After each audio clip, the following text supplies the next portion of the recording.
You're listening to Pop This, the podcast where two women talk about everything pop culture. Here are your hosts, Lisa Christiansen and Andrea Warner.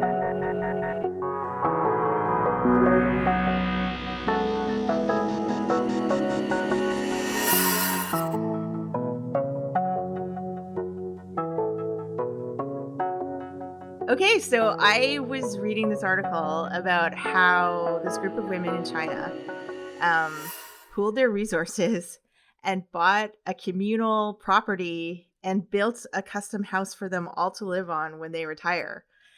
And in this custom house, they each have their own apartments, like full apartments with kitchens and stuff. But then there's like a communal space with like a big kitchen and a big living room and places to hang out and exercise and do all and stuff. And they have like a tea house in the garden, and they've like just totally made it to all of their requirements because they just all six of them plan to live together when they retire. That is the most fantastic thing I've ever heard. I love it. Like, truly.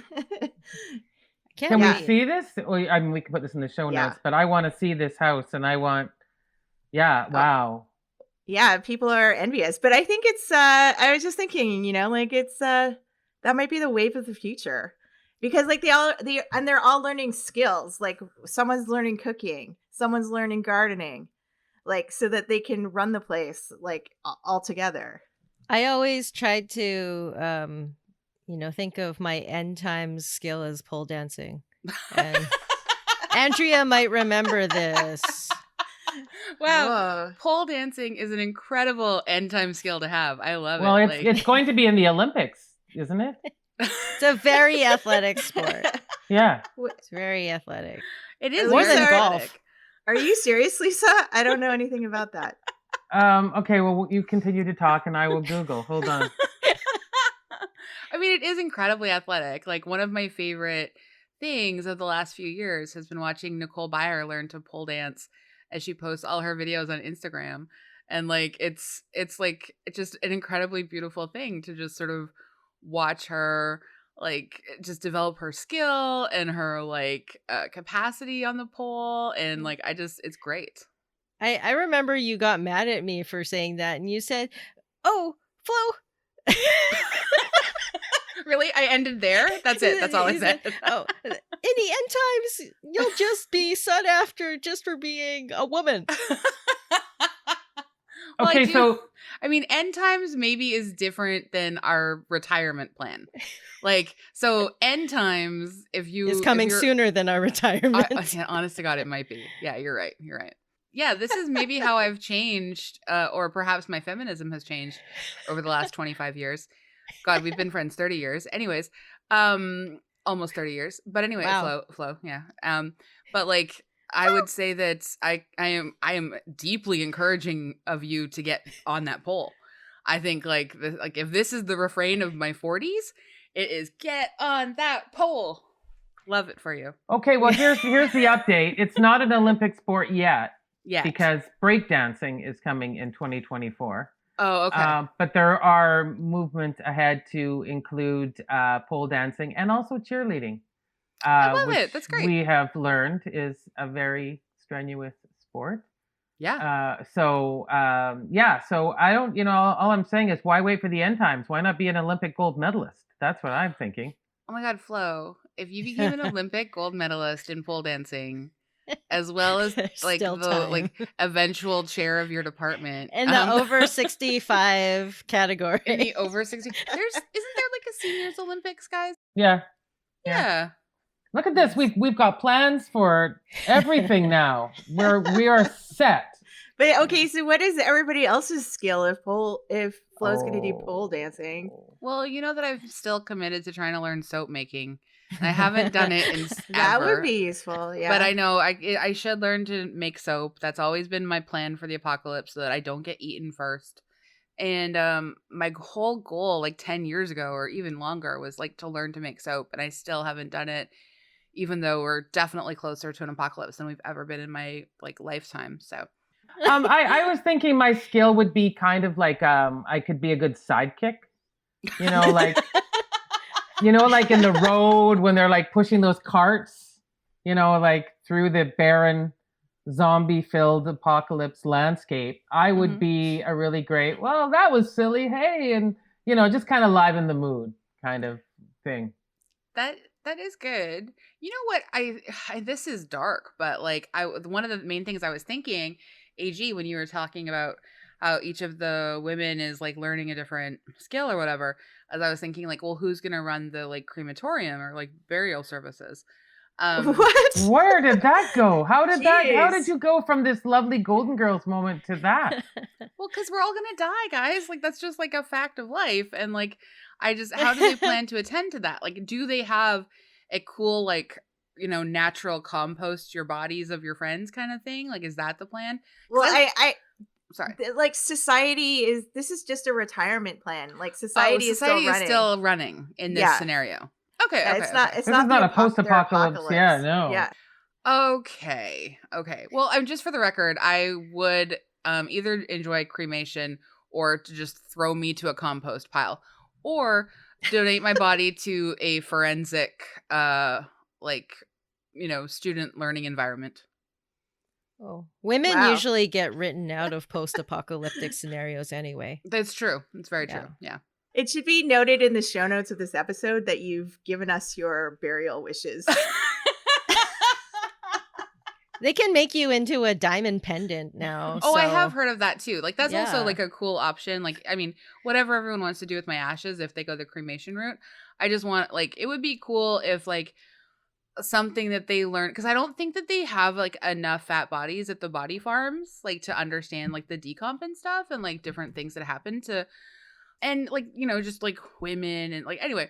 So I think like it would be cool if like my, like studying my corpse helped solve like, sort of like a mystery down the road, like that would be nice. That's a gift to the future.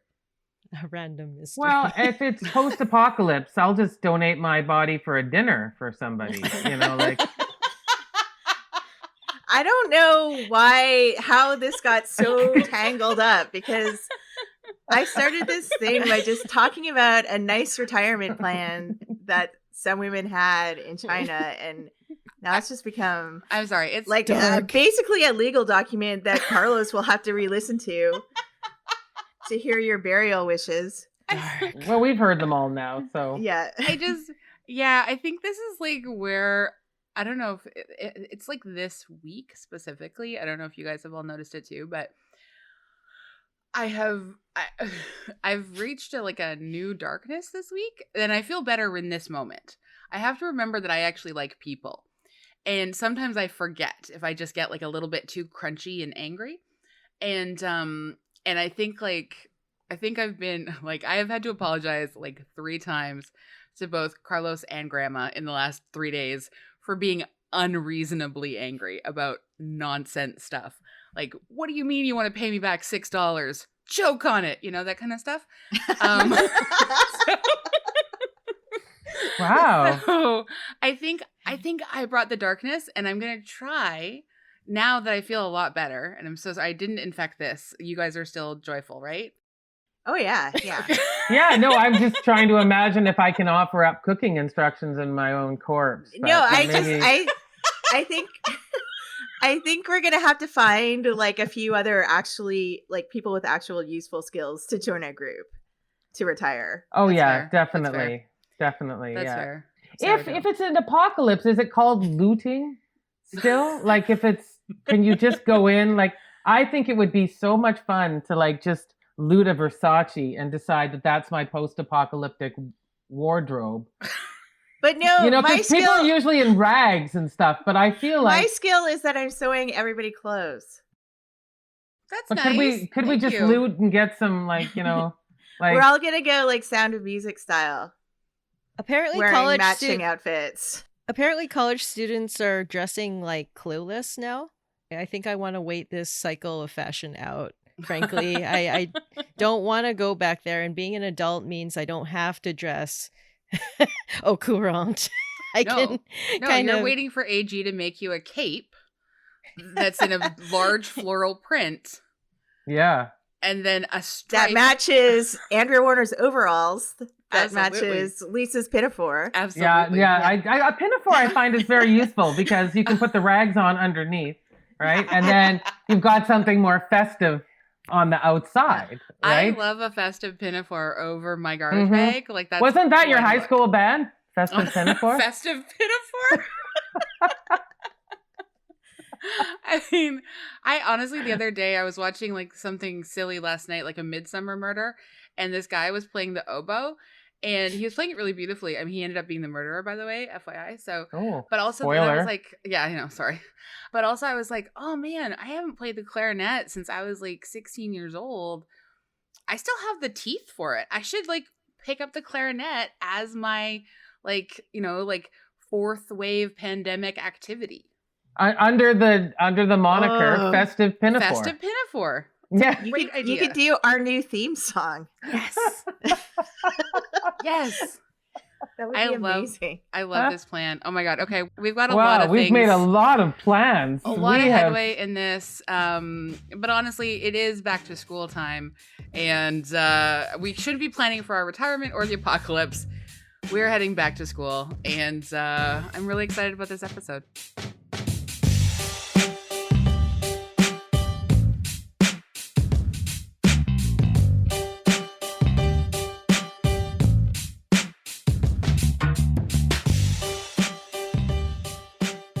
So it's been really nice to like have a month off. This is our first episode back.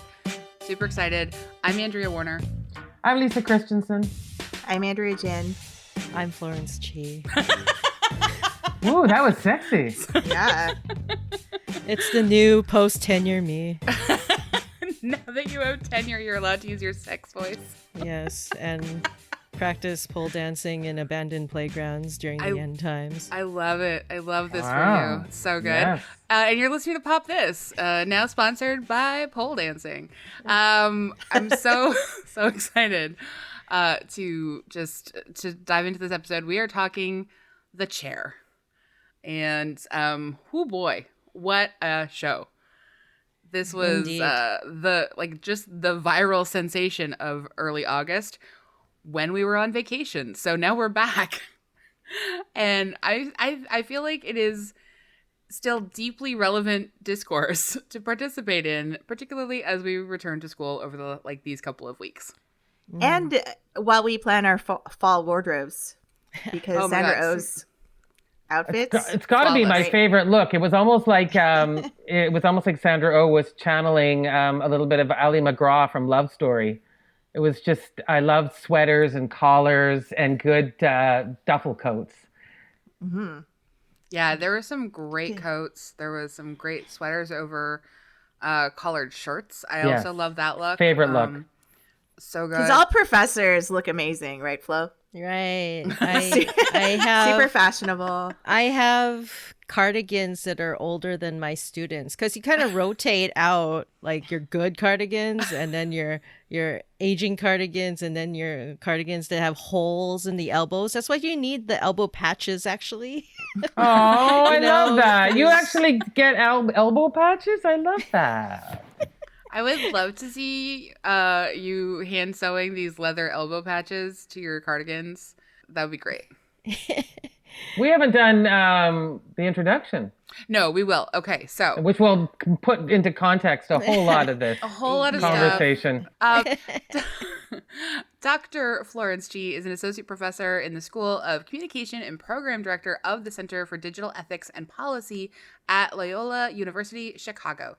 She's also founding director of the Social and Interactive Media Lab, Chicago, devoted to the in-depth study of social phenomena at the intersection of society and technology. You may remember her from her last appearance on Pop This as a guest for our episode 191, Always Be My Maybe. Also, Flo's one of my best friends, and that's pretty cool. Except for the last part, I would say you're definitely overqualified for this podcast.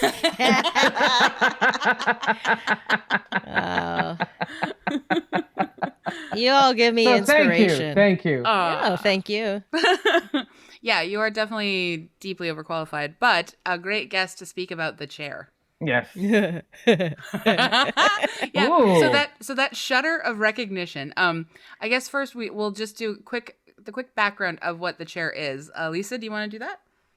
Sure. I'll give the synopsis. So the Netflix comedy takes place at the fictional Pembroke College, a fittingly idyllic liberal arts school where Dr. Ji-yoon Kim, played by Sandra Oh, has just become the English department's first female chair. Ji-yoon's harried attempts to keep her ailing department together in the face of declining enrollment, entrenched sexism and racism, and her unraveling work flirt, Bill, played by Jay Duplass, have her running frantic every day, especially as students begin to call out Pembroke's attempts to maintain its status quo. And that is from Caroline Frampke from Variety. So yeah, that shudder of recognition flow. Can you, is this Elaborate. an accurate depiction of the lives of professors? It was certainly a very quick, nasty, British, and short version of really life at court. And you could think of it as similar to, how the Tudors was an approximation of life at the court of Henry VIII, right? So it's not exactly, completely accurate, but we shouldn't really hold any one series to that lofty standard either. So the question of is it reflective of real life, or there's so much variety and so many different definitions of what professor actually means that there were some similarities. I watched it with my husband, and he kept snorting like every now and then, and he's like, wow, that was really stressful to watch. And it takes a village, folks, like really, like to this whole process. Like if you do go through the tenure track process into administration and into the workings of a college, really you can find some things that resonate for sure. Okay, but you did do the Flo. You did do the small sinister laugh of recognition. So I just would in terms nothing's going to represent anything 100% faithfully, but were there moments that stood out to you as feeling particularly relatable or authentic? Yeah, the show did a number of things well, particularly covering the tenure angst and process of the woman of color.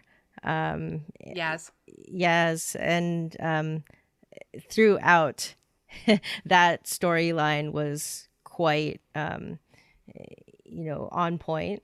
I would say the one that was farthest off base for definitely was how the student cancel culture thing worked. I mean, they really did build in a very short fuse with the students, not really giving it adequate time or giving the students enough credit, really. 'Cause students are really sharp, and they would recognize nuance and not be set off so quickly. Well, one of the things I was thinking about with that actually, and this is so I'm just going to immediately throw Amanda Peet, one of the co-creators, under the bus, and so Amanda Peet, actor, writer, producer, co-created this series with Annie Julia Wyman, who is a scholar who with degrees from both Stanford and Harvard. Amanda Peet is married to, and I know you shouldn't fault everyone for who they're married to, but one of the co-creators of Game of Thrones, who wanted to make that other series that got canceled before they started making it, that imagined the Civil War going differently. And so, and those co-creators of Game of Thrones have been part of this conversation about oh, is cancel culture too effective? Are we being too we're just everything's gonna get canceled? There's too many people we're catering to, blah blah blah. And I felt a little bit the way that the students were depicted as so cartoonishly almost triggered, even if all their points are valid. Like, I thought all the points were like actually pretty valid. There wasn't a lot of space for like the nuance and and like affording the students like the sharpness and clarity. And I was wondering if that was partly kind of a reaction to the ways that Amanda Peet's husband has been so-called canceled for some of his ideas and works. Yeah, I would say like a lot of the scenarios in there were quite out there kind of caricatures of what's going on. So it felt like you lived like 5 years worth of regular drama in like 6 episodes. It was like really short and just Well, it definitely felt like a caricatures of Generation X versus like the younger, like, I guess, what would students be? Gen Z. Because like, it felt like all the kind of like, you know, the professors were, or I guess even older boomer generation, some of the professors. But it felt like, you know, Sandra Oh and Bill were definitely these kind of cynical Gen Xers who are portrayed as that. And it did seem like a bit of a caricature at times. And the reason why I said it was kind of like Life at Court was because it does really show one slice of, like, they're talking about tenured professors retiring. These are all very secure lines of work. And that's one of the discussions that have occurred as a result of this series being tasked with the burden of representation, right? And there's no mention of adjunct labor, right? There's no mention of like the precarity in academia. And so already, you know, you're not talking much about what is often like 70% of the professoriate, actually, right? So it is already a slice of who is representing what professors are and a caricature of that. So that is a big, reason why it isn't reflective of reality. Nor should any one series be tasked with that burden overly much, right? Like, we don't talk about Grey's Anatomy in that way either. We don't talk about like House having to, carry the whole medical profession. And so, that's just a little caution. But I imagine they want, I think, AJ, you already mentioned this, AW there said that this is a timely topic. And I think that's why we're much more obviously critical or watching it differently, because we know these are these conversations about, shouldn't people be able to talk about things on campus? Isn't it important that, with different comedians and different people being, not allowed to speak? It seems like this is one of these series that's coming out at a particular time that is trying with to... the idea of wanting to comment on it. Yes, wanting to comment on it. My thought that my big failures were it, and maybe this speaks to what you were saying earlier about the cancel, but who could possibly care what happens to Bob? Oh Bill. My God, Bill, sorry, I don't even care to know his name. I just kept thinking they're going to rein it in and give me some reason to like him. Just give me something, a little something. And then we segue into David Duchovny, which seemed like a big apology for him as well. So I was really confused about the tone of the show and what it was trying to say. And I was just kind of, and then Bob Balaban, I suppose we were meant to be very sympathetic to him as well, like as this voice of reason that can see things that other people can't. And so I don't know, all of that felt very odd to me. I thought Bob Balaban was the evil character. He is a dusty old crud that we're putting on the Viking ship, And I thought like he was sort of like comically but again, this is a weird show that has lots of thoughts about aging and lots of thoughts about youth, and seemingly written by like maybe 7 different people. You know what It I mean? didn't have any consistent message, like on the aging. I actually thought the Bob Balaban character was supposed to represent that there are, that there's a tradition to education, that there's a tradition to a certain kind of liberal arts education, and that it wasn't so much that he was, meant to be put out to pasture kind of idea, as more that he was competing with someone who wanted really badly, and I think for good reason, to change teaching, which is it seems to me it's a good thing. But every once in a while, he would be very much like all of a sudden say something that he was like a sage or something. I don't know.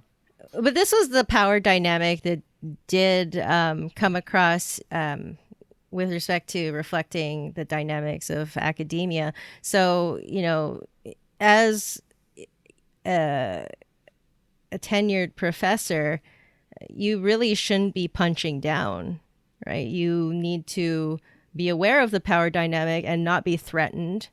But that's not what we see in everyday dynamics, right? And so I think that their portrayal was interesting and again on point. But in the bigger picture sense, the writing of the characters and the expectation of the show is exactly how the dynamics of Hollywood tend to play out. They put a woman of color at the helm, right? Sandra Oh, and then suddenly she is tasked with like being the signifier of the series. Suddenly it's about being the first woman of color chair, and it becomes about that. Right. And the rest of it, then suddenly she is tasked with making the hard decisions of cutting the workforce and compelling retirement out of these professors. And then, spoiler alert, she gets, can I do spoiler alerts? Yeah, no, it's fine. She does. It's been out for a while, so. Right. So like she does get ousted. Right. Yeah. Yeah, and that to me felt like the painfully true part of this series at the very end. Seeing an older white woman take over as chair, but then they set her up as a person that had been overlooked for years as well, right? And I don't know, it's talking about giving hand jobs to people to get, certain jobs as well. So I wasn't sure what they were trying to tell us with that character. Were they trying to say this was a good thing? Or I think to me, I read it as just like in these situations, a lot of the time, like someone who is non-threatening takes over, non-threatening to, the mostly white folks in a group will take over. I think it felt painfully real that like June would get punished. But I mean, I think honestly, I think that promotion was its own punishment as well. Because I think that Yaz really gets to the heart of that when she's like, I wrote the exchange down in my notes, but like, basically like, June's like, you're going to be the first Black woman tenured professor. And Yaz is like, yeah, that's why I got to go. That position always of being the first and having to like be like play nice or be complicit in, or like, have to always cater to all of these white people and their expectations of like, they have made a decision for the 40 years that those older people had been in positions of power to like never have a tenured Black woman or a tenured Black faculty member in that department. And June was like the first woman of color. Right. And they do get at how Ji-yoon inherited a broken system. Yeah. And that broken system shows itself right up at the end when it basically reinforces the point, and she goes back to the life of the faculty, And then the position of chair goes to someone else, and it just is. It's not a comedy. It was billed as a comedy, and it just I know. kept I seeming very like seldom tragedy. laughed. Oh my gosh. Yeah. Like, It was oh. really stressful. Yeah. No. So, Flo, how much do profs worry about student feedback in Rate My Professors? Oh yeah, so that's And specifically, have you ever threatened someone personally, and then given an incredible rant about Chaucer no, and it's butthole licking? it, Yeah, it was vivid. That was vivid. that can be tempting. I mean, but really, it's like I used to look at RMP, but now there are institution specific evaluations that are done. Never mind the fact that study after study shows that those evaluations are, for all the reasons, biased. Like they had a study of online learning where students were told that their profs, one prof was male, and then for another group, they were told that the prof was female, and it was the same prof. So after that, they discovered the wildly divergent ratings that the male prof got. So that study is just one of many that show that the evaluations of teaching kind of do everything except evaluate teaching. And that is a conversation that's still going on. So it's important for soliciting input, but in terms of what it's used for, that's the ongoing conversation. So you've never burned a student evaluation And started a trash can fire in your office? I try to be the even-handed, measured Canadian who's like simply just too nice for that. Simply too nice for that. Well, I mean, this is something I don't, if you want to speak to this, you can, but if you don't want to, I understand it completely. But like, I know over and over and over again, there have been different times in your career where like, and in lots of different spaces where you have shown up and been one of the only women of color, one of the only Asian women. Like, I feel like they get a little bit at this with Ji-yoon, but they don't spend a lot of time in this space, like letting us know exactly what that experience has been like for her. So, right. What did you relate to some of what her character is sort of like her character's experiences have been, or would you have liked to see something like that's a little bit more focused on her? I applaud the bringing in of her Korean identity into just the everyday surroundings of how she moved in her life, and it was a definite part of the story, right down to the language and how she communicated. By responding in English, which is often a thing that happens when you're spoken to in your home language, so to speak. And that was interesting. Where I saw this kind of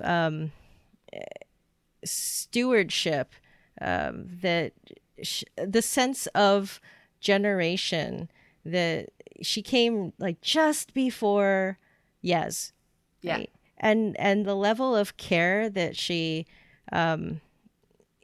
expressed for Yaz, I definitely felt. And that is something, like she kind of blazed the trail however much she could, and she's trying to see how she can help the next ones coming up.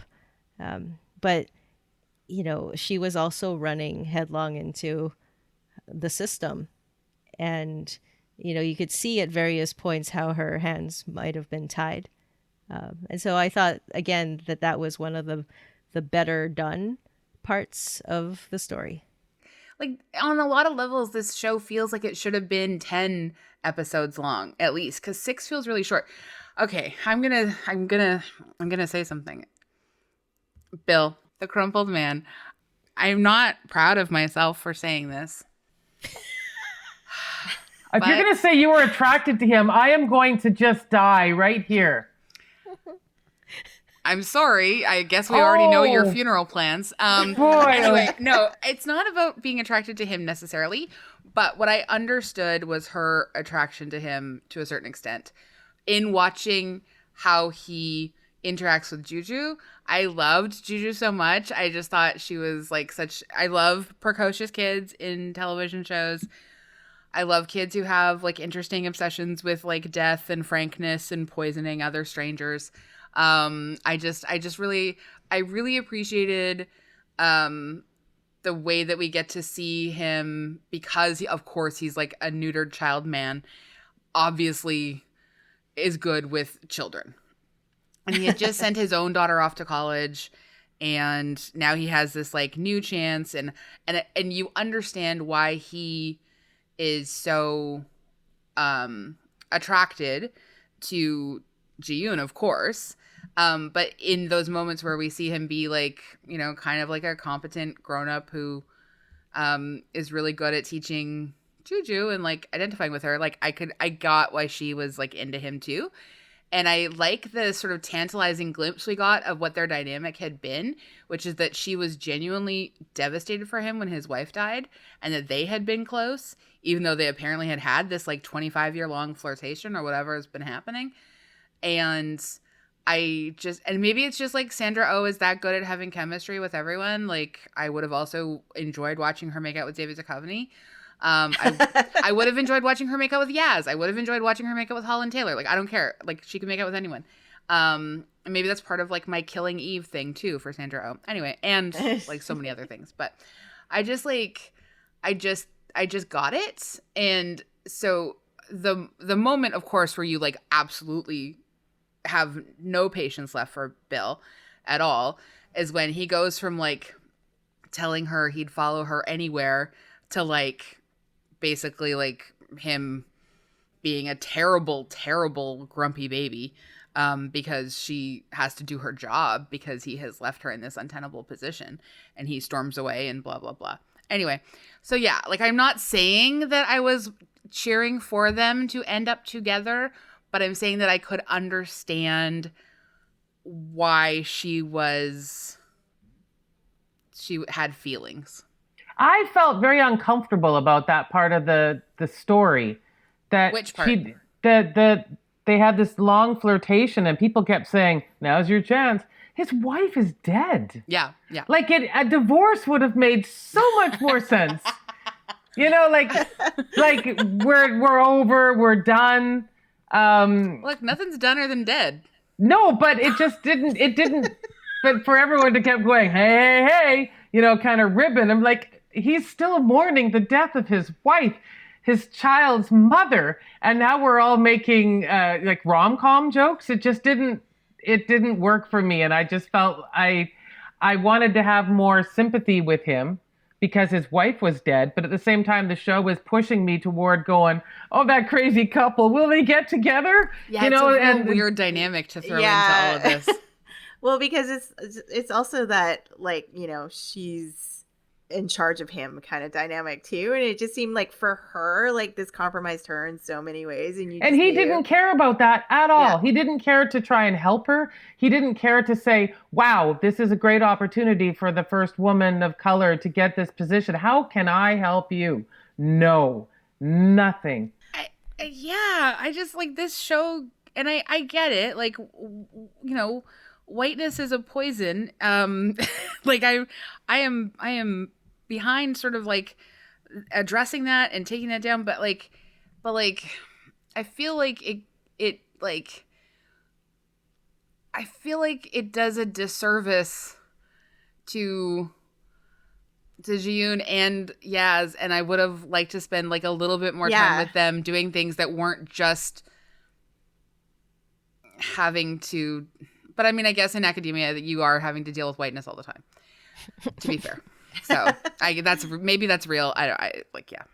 And from what I understand about upper management, it's mostly putting out fires. And basically, this is a show about Sandra Oh running around putting out fires. Yeah. Yeah, like without being any disproportionately charged with like putting out the worst fires that she didn't even set, you know? Yeah, well, David Morse's character like is so useless. Like, I mean, that dean and never mind the communications person who's like the professional crisis management, like that guy. I don't know, man. I just like there's just there are a lot of moving parts. Yeah. Oh, okay. So I know that I observed a little bit of like academic Twitter flared up about the chair, and it was having a moment. Did you observe like this causing a bit of a flutter in your academic circles? Well, absolutely, and this was part of why there were so many hot takes.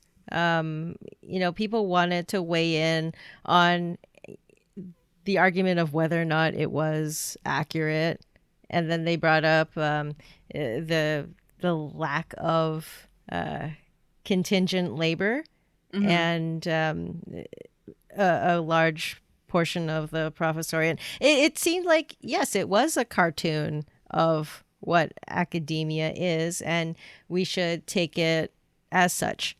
Also, I think the Twitter response was because of the challenging economic times, namely like the job market for a lot of PhDs, and the tenured track life is very elusive. And once you do have the stories of the tenured faculty being put on such a large platform, people have high expectations for it, and so they're really going hard on that story. Even though, like, Pembroke College and all these other things that happen there are again caricatures. Yeah, like it's like almost like there's like a farcical element to it, and maybe that's why like the comedy part feels like it's not as comedic. Yeah, like Greendale and like Community was a comedy, right? Yeah. But this is not a comedy. I have watched Korean movies that are like, bona fide tragedies have more comedy in them. This did not come through.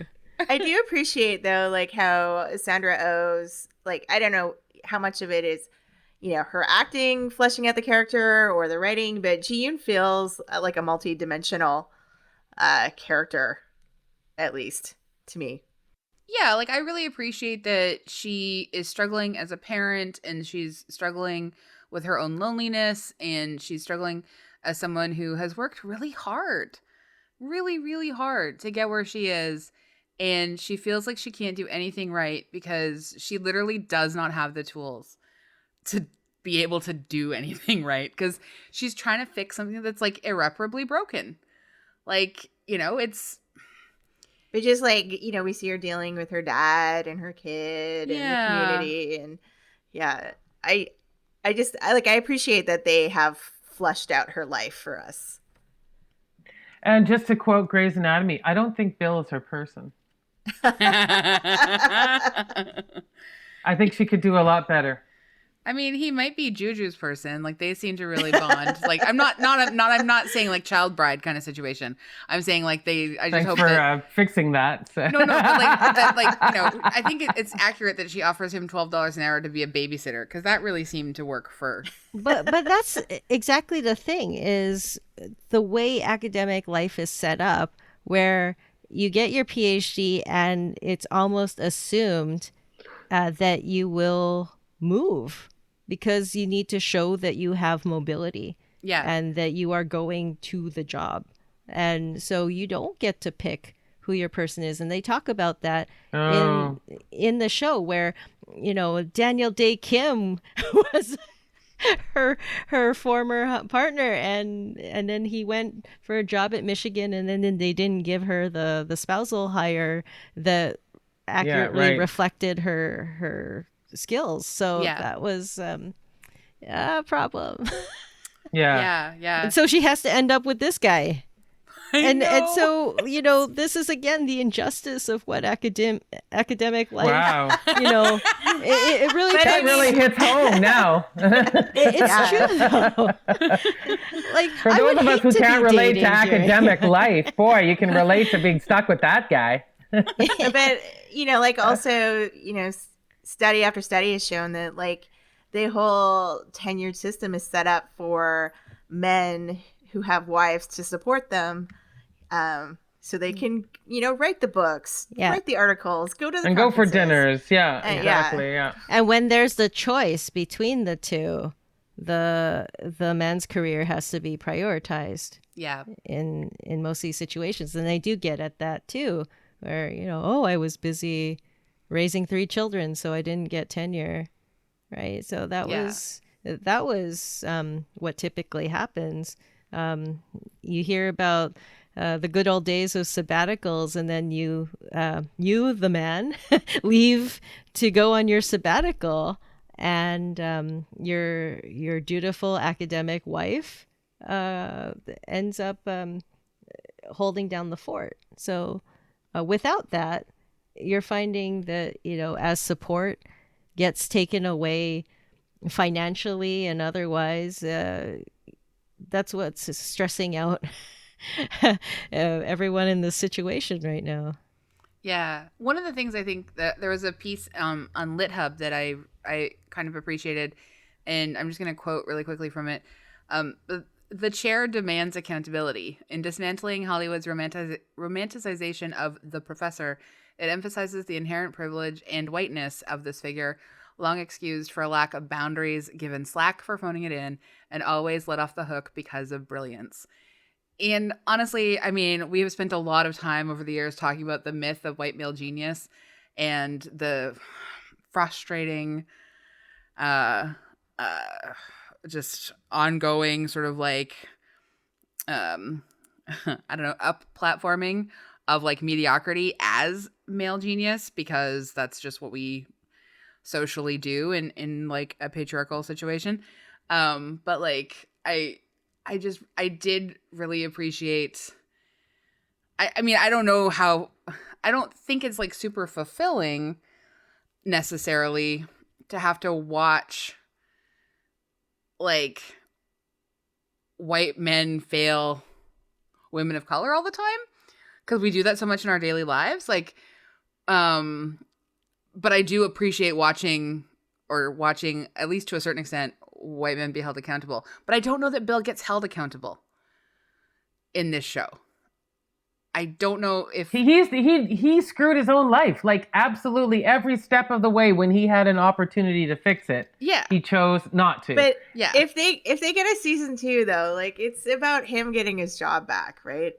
And I don't care what happens to him. I could honestly, I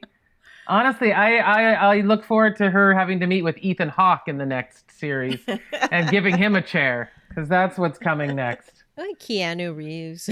Keanu Reeves would be great. Oh my god. Yeah. Karen Tongson, who is just a wonderful writer and podcaster. One of her essays, or her essay for Slate, I believe. Let me just double check. Yeah, for Slate, A Chair Reviews the Chair. It's one of the things that sort of blew up on academic Twitter, and a little bit overlapping into pop culture Twitter, because Karen operates sort of in both areas. And she sort of wrote her review basically from the standpoint of she became the first woman of color to be promoted to the rank of full professor in her English department. in her university's entire 140-year history. And then after that promotion, which she said she wasn't aware would be quite so historic, she was also asked to chair the Department of Gender and Sexuality Studies. So she had, she had a lot of personal sort of like affinity for, not like affinity for the series necessarily, but she could relate on lots of different levels. And I just wanted to just like very quickly quote her. Crucially, the series also shows us that universities, caricatured as they are by the right as bastions of progressive thought, are actually deeply entrenched, culturally conservative institutions whose foremost concern is liability. Insofar as institutions are intent on keeping intact the hierarchies and structural inequalities that allow the system to go on as usual, both faculty and students can be treated as collateral damage. Ji-yoon comes close to saying as much when, in a course devoted to Emily Dickinson, she asks her students to marinate on Audre Lorde's foundational feminist truism about the master's tool's inability to dismantle the master's house. She finds herself trying to accomplish two fundamentally incompatible things: doing right by her people and her constituencies, and defending the existence of a discipline and a department that will never quite accept her place in it. And I thought, gut punch. Yeah, like Karen is, she knows of what she speaks. Flo, I feel you also. How did you read Karen's essay? Yes, I did. Yeah. How did you feel about it? Oh, I thought it was on point, and certainly Audre Lorde's essay definitely resonates as well. It's a daily existential battle sometimes with am I doing right by the people in my immediate circle, right? And this gets to the bind of your various intersectional identities, right? Like, are you representing well? Are you it is really super unfair to be cast as the first of anything, and to be often paraded around as and tokenized as such. But being the first, as many people before me have said, it says more about the institution than it does about the person who is the first. Yeah. And it happens to be that person was the first to break through those various membranes, which is an achievement, but it's often a scathing indictment of the current situation. For sure. Yes. Given all the stuff we've talked about, did you think that the chair pops? Yes. Yay.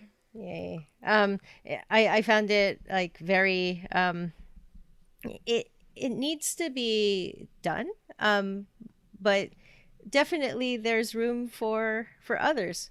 So I'm happy to see one more show that is talking about this, and maybe other shows will follow. Yeah, I agree. I think it pops. Yeah, I think it pops too. I agree that like I want to see more shows like this. Maybe like tackle things with a similar goal, but with like just like a little bit more nuance. Yeah. Also, Sandra Oh should be in a TV show at least once a year. All the time. Yeah. She should just be on our TVs all the time. I prefer her chasing criminals across the world, though. I mean, Killing Eve is great too. Like, yeah, that was fun. I would give this a pop up. Yes, pops up. It's up, Wow, popping. You went is away. That what we say were now? Away for a month, and Lisa's popping up. I'm popping up. Yeah. I mean, we just usually say it pops, but I was just gonna go with pop up. No, I like it's popping up. Yeah. Look what's popping up over there. I mean, I think it's fair to say that it can't represent every idea or every thought. But it was still fun to watch as well, and I cared about people, with the exception of Bill or Bob or whatever his name is, who I'm so disillusioned actually that he was included. That's That's my final verdict. I would say, like, also, I just want to give a special shout out to Nana Mensah as Yaz McKay. So great. So great. And obviously Sandra Oh's perfect. So, I mean, you know. Yeah. Excellent. Yeah, I want to see a season 2 with just Sandra Oh, though, and no Bob.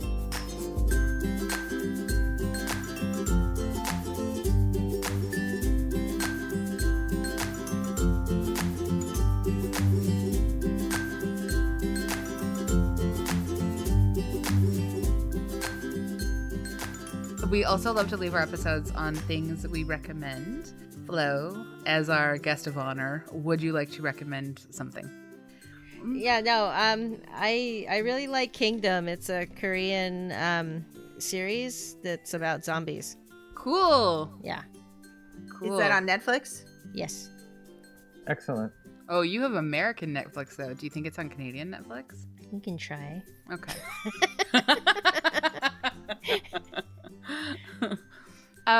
Lisa, what do you recommend?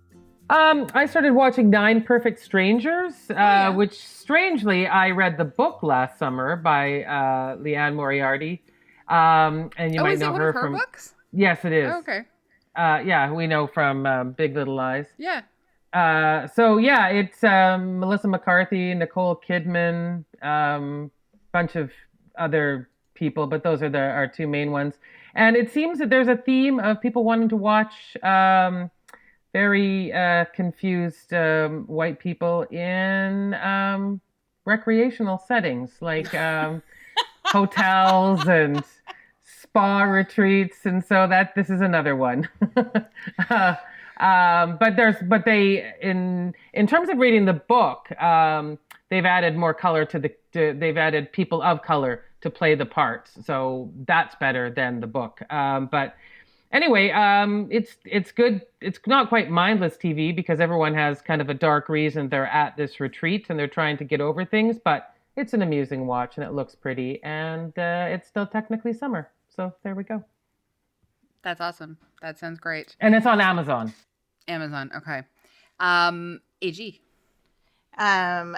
Since we're talking about the Asian specific like characters in pop culture, I'm gonna recommend Shang Chi. Oh my god! Yeah, you I just enjoyed blew a Marvel movie. I know. I'm just Holy blowing your crap. mind right now. Okay. Tell me more. I saw it. Went to see it at the drive-in. Aquafina is hilarious. Love her. We'll watch her in anything. I'm so amazed and happy that she has become a Marvel character. Also Simu Liu, of course. Like, I'm just like so thrilled for him that this movie is doing so well. And yeah, like the action is great, the storyline is great, and all your favorite actors are in here. Like Tony Leung. Wow, this is like yes.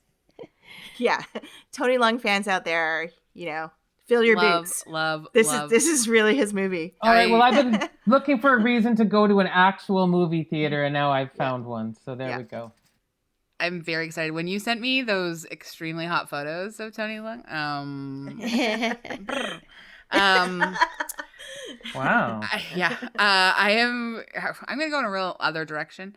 But there's a great project that I think everyone would do well to spend like a bit of time with.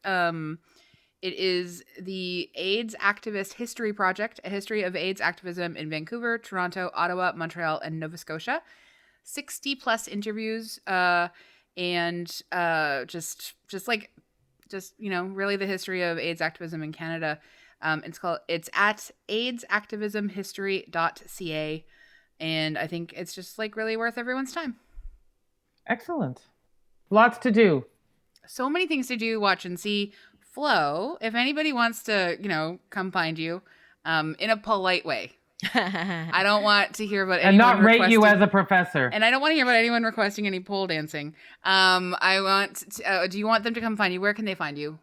Oh, they can find me the quickest on Twitter @Chieflo. At Chiflo? Okay, cool. Yeah. Pretty So, exciting. Lisa and Andrea, do you remember what we usually say at the end of these podcasts? Yes, I I do. do. I do. So I would like to thank you, Flo, for joining us, and I appreciate that. You came on board again. And just also just what a super exciting time. Next year officially is our 30th anniversary of being friends. So happy 29th anniversary to you.